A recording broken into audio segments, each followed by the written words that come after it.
What's up, gangsters? M. Night Shyamalan. Since the beginning of his career, he's been basically consistently pumping out new movies every 2 years or so, which means it's now time to take a look at his latest contribution to the art of cinema, Knock at the Cabin. I would see this movie pop up every here and there, but I don't know, like for some reason I always dismissed it, as I figured it was just like a big Hollywood something movie, until I realized it was actually the latest M. Night Shyamalan movie, which made me go like, sure, I'll give that a try. Adapted from the novel The Cabin at the End of the World, Knock at the Cabin tells the story of a happy family of father, daughter who are having a little vacation break at this cabin in the woods, until their peace is disturbed by a group of 4 that forces themselves into their cabin, claiming they're on the most important job in the history of the world. And well, that's quite the claim. Basically, they're here to prevent the apocalypse, which can only be done if one person in the happy family willingly sacrifice themselves to be killed by the others. The parents are obviously like, fuck that shit. And then that for basically 100 minutes. Yeah, not a bad premise, I think. It puts you in one of those, what the hell would you do in a situation like that kind of situation. Although, obviously, you would be like, fuck that shit, bunch of loony conspiracy theorists. I'm not gonna kill my loved ones in order to play along with your sick, twisted games. Fuck out of here. But what if? Say they can prove they're telling the truth. Then what do you do? So, yeah, this is basically Trolley Problem, the movie. A thought experiment stretched beyond its limit to a 100-minute runtime. Very clever, M. Night Shyamalan. So yeah, let's go back to the movie. I wrote down in my notes while watching this that it might get hard to review this one, as there simply just isn't that much to say about it.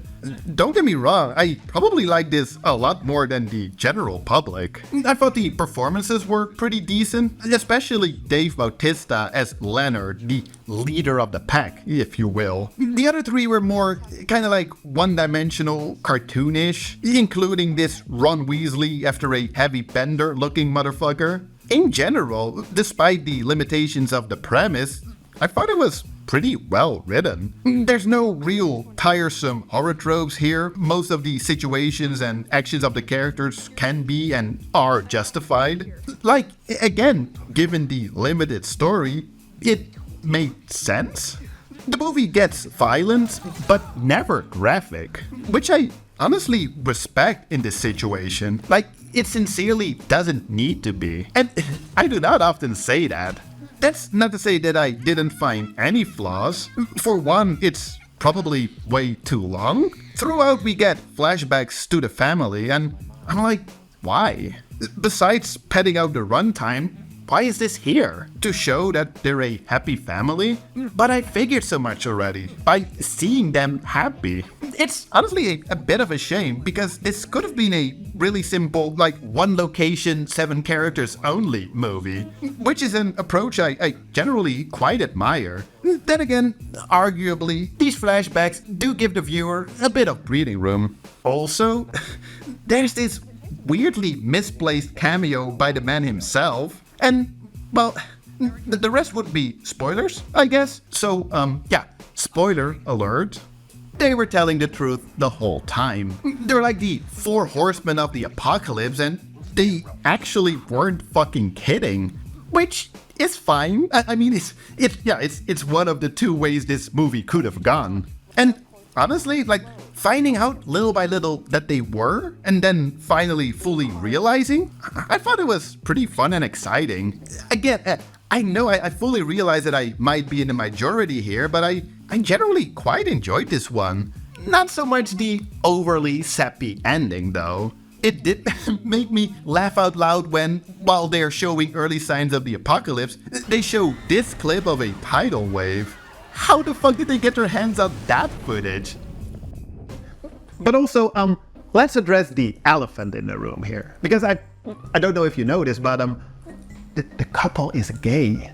Which is, I guess, whatever, right? It does play a part in the movie, like in the story. I didn't tell you, but it does. Well, because of that, like, on paper, you do have a bunch of conspiracy theorists terrorizing a gay couple, with the viewer kind of being forced to pick teams between them. Which, again, on paper, does not sound great. And I've actually read that specific criticism quite a bit online. It's just that, like, I didn't even try, but I just did not read anything, like, political into this movie. Maybe that makes me part of the problem, but I don't know, like, I just really mostly approach this movie as what I still believe this whole thing essentially boils down to, a glorified trolley problem.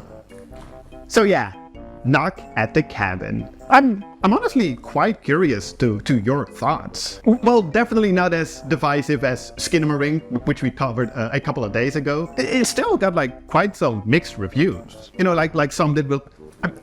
You know what mixed reviews are, right?